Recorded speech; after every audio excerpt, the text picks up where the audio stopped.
Assalamualaikum warahmatullahi wabarakatuh. Salam sejahtera buat kita semua. Izinkan saya perkenalkan diri, saya dengan Cornelia Dumaria Manik, dan saat ini saya mengajar di Universitas Pamulang, Prodi Manajemen. Untuk pertemuan kali ini, saya akan melanjutkan kembali dalam pertemuan ketiga dan empat, materi yang kaitannya dengan permintaan dengan penawaran. Seperti diketahui oleh kita semua, ya, teori dasar yang menjadi tolak ukur dalam mikroekonomi itu adalah ruang lingkupnya hanya sebagian, ya, sebagian kecil dari hal-hal yang ditentukan oleh pasar. Apa akhir dari pertemuan ini? Saya mengharapkan para mahasiswa akan mampu menguraikan tentang teori dasar permintaan dan penawaran berdasarkan determinasinya, sehingga bisa memberikan contoh aplikasi yang saat ini terjadi. Teori yang harus diketahui dari harga absolut, ya. Pertama itu ada kaitannya dengan harga, yang kedua permintaan, ketiga penawaran, keempat keseimbangan permintaan dan penawaran, dan ada pun teori ini ada yang disebut dengan teori non-determinasi harga atau disebut dengan teori harga relatif. Saat ini kita akan melihat ya apa yang menjadi definisi dari harga, permintaan, dan penawaran. Harga itu sendiri adalah satuan nilai yang diberikan pada suatu komoditi sebagai informasi kontraprestasi dari produsen atau pemilik komoditi. Permintaan adalah keseluruhan jumlah barang yang diminta pada suatu pasar tertentu. Ini bisa dengan rumus yang kita sudah sama-sama tahu di pertemuan sebelumnya, D sama dengan sigma Q dikali D kecil. Apa yang dimaksud dengan penawaran? Penawaran ini adalah keseluruhan jumlah barang yang ditawarkan pada suatu pasar tertentu dengan rumus S sama dengan sigma Q dikali S. S itu disebut dengan supply, D itu demand. Baik, faktor yang mempengaruhi permintaan, apa saja yang mempengaruhi permintaan? Yang pertama, harga barang yang dimaksud. Ya, itu menjadi salah satu indikator atau faktor yang menjadi pengaruh dalam permintaan. Yang kedua, harga barang substitusi atau barang pengganti. Ada yang disebut dengan komplementer ya, seperti dahulu mungkin Bapak, Ibu atau saudara-saudari sekalian sudah mengetahui sebelum masuk ke perkuliahan antara substitusi dengan komplementer. Ya. Yang ketiga, barang substitusi atau barang pengganti yang menjadi pengaruh dalam suatu permintaan. Ya, itu menjadi hal yang lumrah yang kita lakukan dalam keseharian. Contohnya, saat kita mengalami pandemi saat ini, banyak yang menggantikan konsumsi nasi atau menggunakan biasanya masak dengan beras karena faktor ekonomi sedang down atau semakin turun, ada pertimbangan khusus dari masyarakat untuk menggantikan nasi menjadi makanan yang bisa diganti dengan singkong, ubi, gandum, ya atau lain sebagainya yang menjadi konsumsi yang pokok dalam tubuh masing-masing. Yang keempat, rata-rata pendapatan. Ini adalah salah satu faktor juga yang mempengaruhi permintaan. Jumlah populasi itu juga sangat mempengaruhi permintaan dalam suatu wilayah, negara, dan memang itu menjadi tolak ukurnya. Yang kelima, itu adalah jumlah populasi atau penduduk. Keenam, estimasi atau perkiraan bahasa lainnya, atau ramalan yang kira-kira yang akan menjadi kedepannya setelah pandemi ini kita berharap sudah selesai, di tahun 2021 ini, misalnya permintaannya semakin menurun dalam arti biasanya orang makan itu maunya yang mewah ya, ya misalnya yang mau di restoran yang mahal ya, itu menjadi salah satu alasan orang saat pandemi tidak melakukan. Nah, apa saja yang menjadi perkiraan para pengusaha khususnya fokusnya untuk di perusahaan atau restoran besar, ya itu biasanya akan memperkirakan ya permintaan bisa 1 atau sampai 10 tahun kemudian, yang menjadi tolak ukur yang menjadi apa sih trennya nantinya ya, itu yang menjadi pertimbangannya. Yang selanjutnya, selera, lokasi, dan distribusi itu juga mempengaruhi permintaan. Hukum permintaan seperti pertemuan dahulu sebelumnya, Ibu sudah menyampaikan bahwa hukum permintaan ya seperti hukum yang sudah saya jelaskan di teori sebelumnya, bila harga ya itu naik maka permintaan akan turun. Di dalam kurva ada istilah yang bisa menjadi korelasi ya antara garis yang disebut dengan garis vertikal ya. Vertikal itu berarti dari atas ke bawah ya, atau dari bawah ke atas itu disebut dengan P atau price. Terus horizontal disebut dengan garis di mana adanya hukum permintaan itu disebut dengan KID atau disebut dengan quantity demand. Disebut dengan quantity demand itu apa? Ya, bahwa kita bisa melihat kurva itu bisa tariknya bagaimana, bergeser ke kiri atau bergeser ke kanan.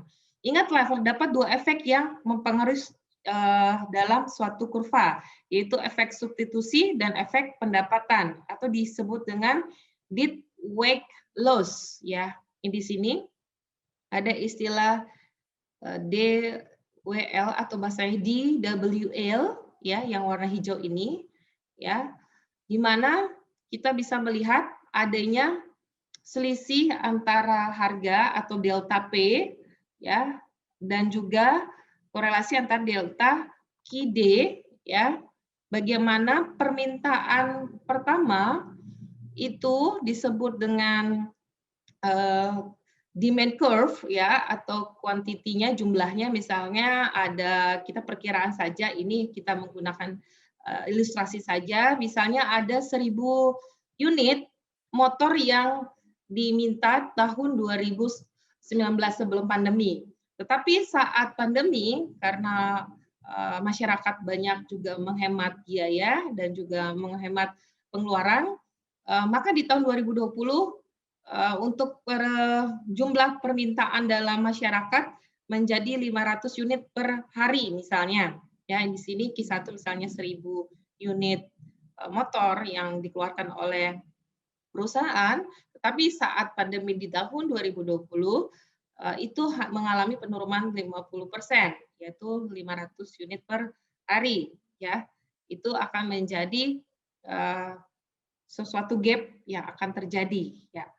Adapun istilah yang disebut dengan ceteris paribus, ya, the other things on health constant, ya, itu menjadi salah satu garis di mana titik pertemuan antara permintaan dengan penawaran, ya.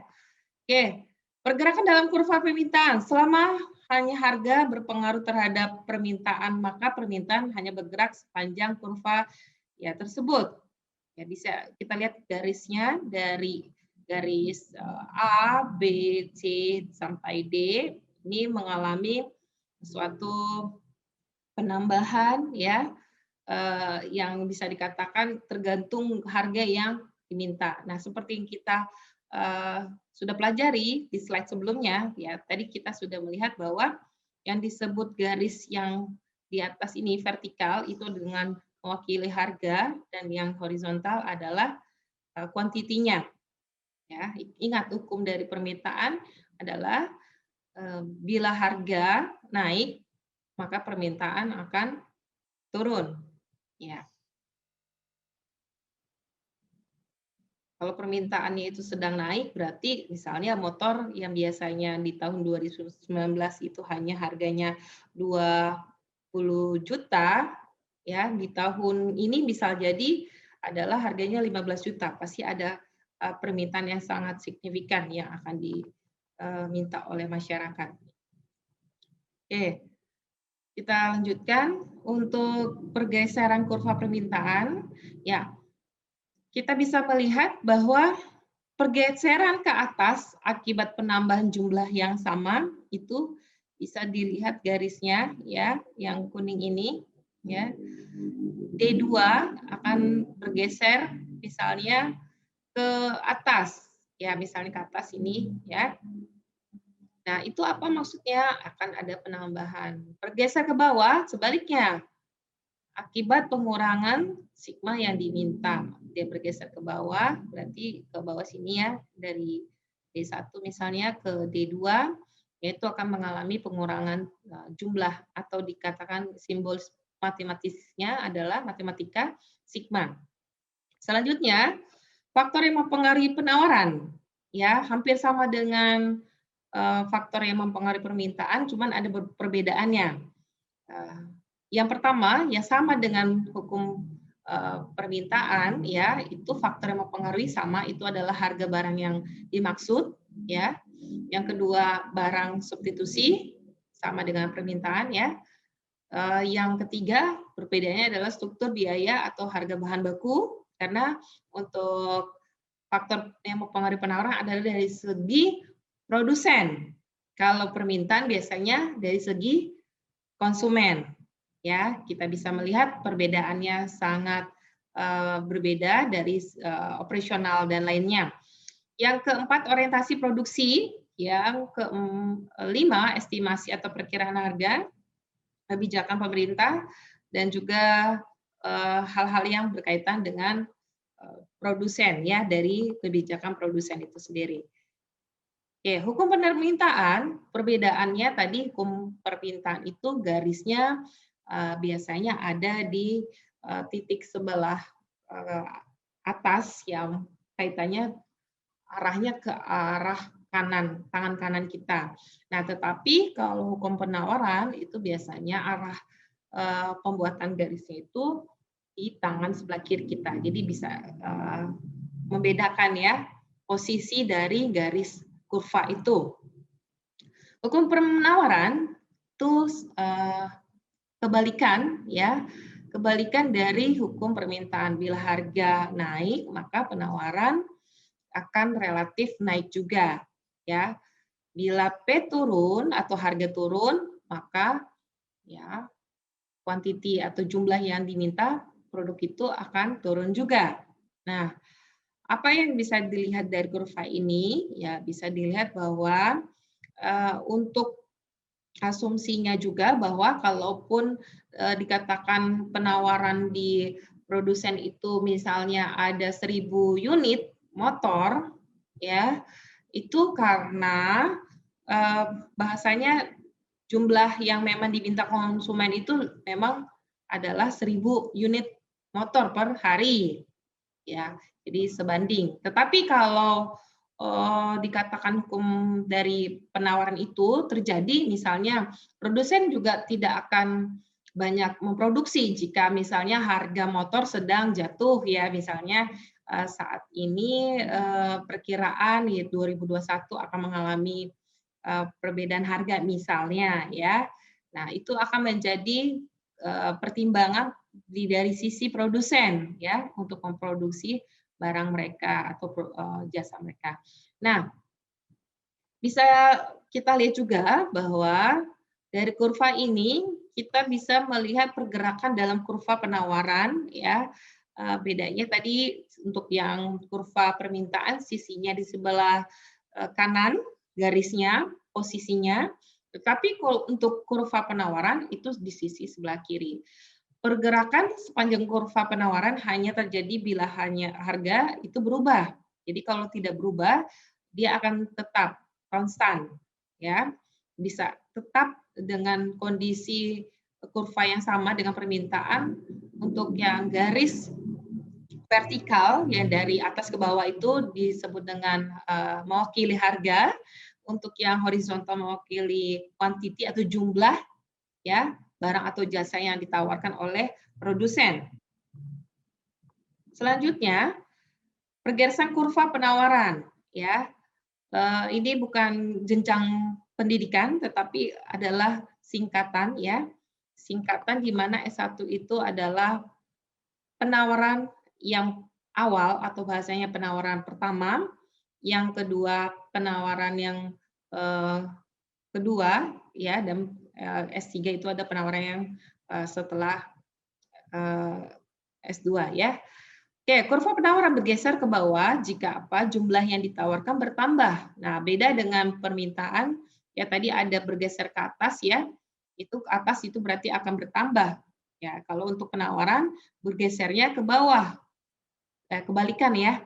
Kebalikan dari hukum kurva permintaan tadi, ya. Selanjutnya, keseimbangan permintaan dan penawaran, hukum demand and supply, bisa terlihat menggunakan garis yang beda posisinya, di mana ada titik temu antara kurva permintaan di sebelah kanan dan sisi sebelah kiri adalah kurva penawaran. Nah, apapun yang memang kita lihat dari pasar ya, kita juga harus mengetahui apa kelebihan dari sisi penawaran yang dilakukan oleh produsen atau sebaliknya apa sisi kelebihan yang diminta oleh para konsumen di masyarakat. Nah, itu yang menjadi harus diperhatikan oleh para ekonom dan juga para produsen yang ingin memproduksi barang atau jasa dengan jumlah yang banyak. Teori harga relatif. Harga adalah informasi bukan determinan. Harga adalah faktor dependen. Ya, berarti dia memang sangat terikat.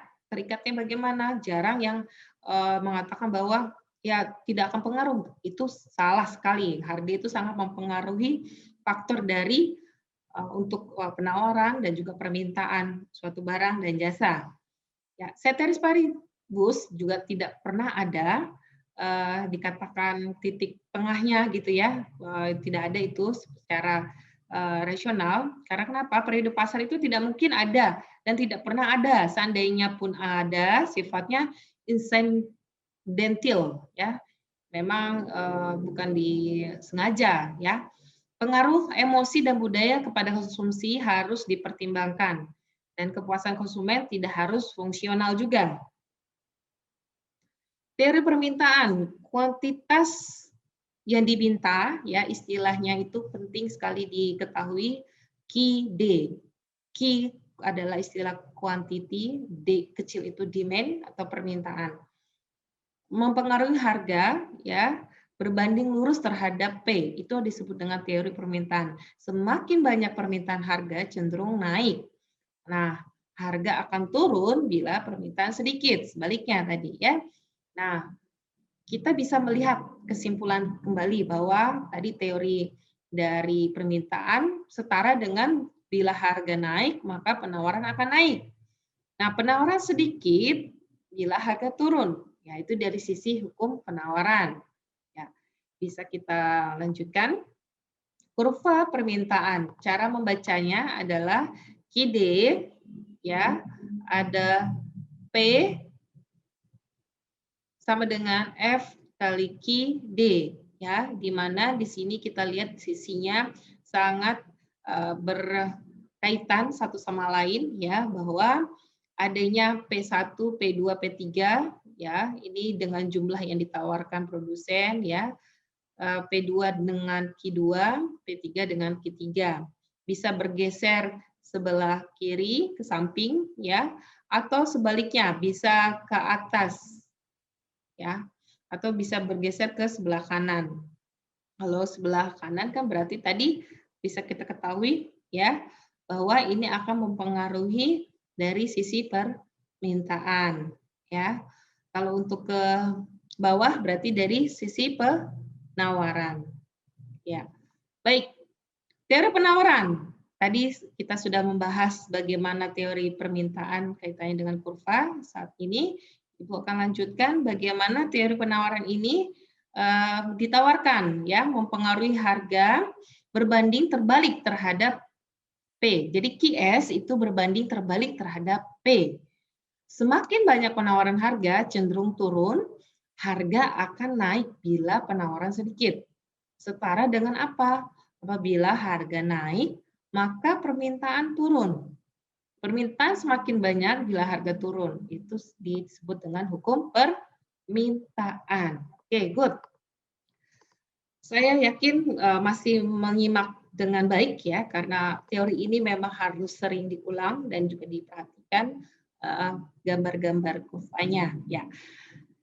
Jadi sisi dari kurva teori penawaran sama halnya dengan permintaan, ya pasti ada pergeseran ya antara dari yang ditawarkan oleh produsen dan juga penawaran yang dilakukan oleh konsumen. Nah, dilihat ini bahwa sisi dari teori penawaran itu ada di posisi sebelah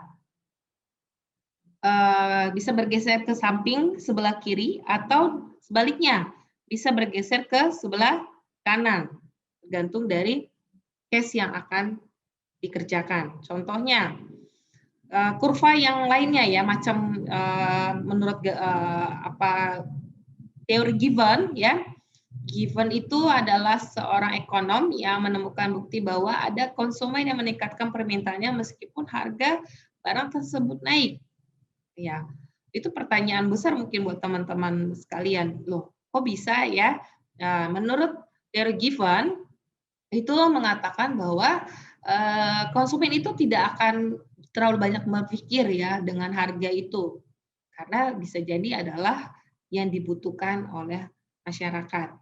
Ya, misalnya saat ini pandemi ya sudah kita alami dari bulan April tahun 2020 sampai saat ini di Januari, ya kondisi produsen tidak semua memproduksi barangnya seperti masa-masa sebelum pandemi, ya itu akan mempengaruhi harga yang ditawarkan juga, ya.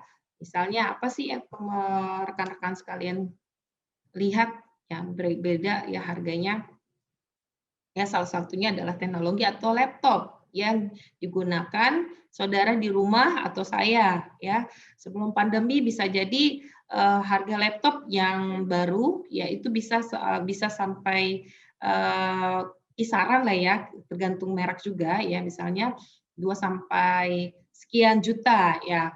Tapi sekarang sangat sulit mendapatkan yang baru ya, kondisi baru laptop itu dengan harga sebelum pandemi ya. Tetapi karena menggunakan online ya, pembelajaran yang daring ya itu akan menjadi kebutuhan yang bisa jadi walaupun harga naik tetap dicari oleh konsumen, khususnya para pelajar. Barang normal dan inferior itu menjadi salah satu sisi yang kita bisa lihat bagaimana ya, barang normal itu bisa terjadi ya, permintaannya akan bisa naik dan bisa jadi dari sisi inferior akan turun ya. Ini ada terjadi jika ya income itu naik ya, quantity demand-nya naik, maka hasilnya barang akan normal. Atau sebaliknya, bila income naik, quantity demand-nya itu turun, itu disebut dengan barang inferior. Ya, kita bisa lihat juga bahwa efek Veblen, ya, kurva ini menjadi salah satu bagaimana gambaran ya nilai yang bisa dilakukan oleh para produsen dan kepada konsumen ya, bila harga turun konsumen tidak menaikkan permintaan, akan tetapi bila harga naik barulah konsumen meningkatkan permintaannya. Ya bisa dikatakan untuk aktualisasi diri lah atau untuk hanya pamer saja ya. Di mana efek Veblen ini bisa jadi adalah tidak terlalu dibutuhkan oleh masyarakat yang lainnya, tetapi ada orang-orang tertentu yang kasarnya ya untuk skala statusnya saja, ya misalnya kita melihat bahwa harga emas itu pasti atau dibilang nggak pernah jarang turun ya. Bisa jadi masyarakat saat ini berbondong-bondong mengumpulkan emas, padahal yang dibutuhkan sekarang adalah kesehatan penting dan juga makan yang sehat. Nah, tetapi ada orang tertentu yang kalau bisa banyaklah sebanyak-banyaknya emas berlian yang digunakan untuk fashionnya dia sendiri. Nah, itu yang menjadi efek Veblen yang terjadi di masyarakat. Snow and band Veblen effect, ya efek ikut-ikutan berlaku bila pada saat harga turun, permintaan semakin banyak karena terpengaruh banyak orang lain yang membeli produk tersebut. Ya pelopornya itu adalah Lee Bernstein, ya Lee Bernstein ini mengatakan ya orang itu kalau orang dia sedang gencar-gencarnya menggunakan handphone tertentu, ya banyak konsumen yang akan berboyong-boyong membeli atau menanyakan produk tersebut. Ya bahasanya lagi tren-trennya lah ya. Nah itu yang menjadi salah satu kurva Snow and Veblen effect. Selanjutnya keseimbangan umum. Ini sangat dibutuhkan oleh para produsen dan juga konsumen. Ini pelopornya adalah Leon Paul Ras, ya. Konsumen selain sebagai pembeli barang konsumsi juga sebagai penyedia faktor produksi. Harga bersifat relatif. Nah, hukumnya adalah nilai barang yang ditawarkan sama dengan nilai barang yang diminta atau setara dengan jumlah uang yang diterima sama dengan jumlah uang yang dikeluarkan. Balance. Bisa dilihat ilustrasi kurva bahwa keseimbangan pasar produksi dan juga pasar komoditi.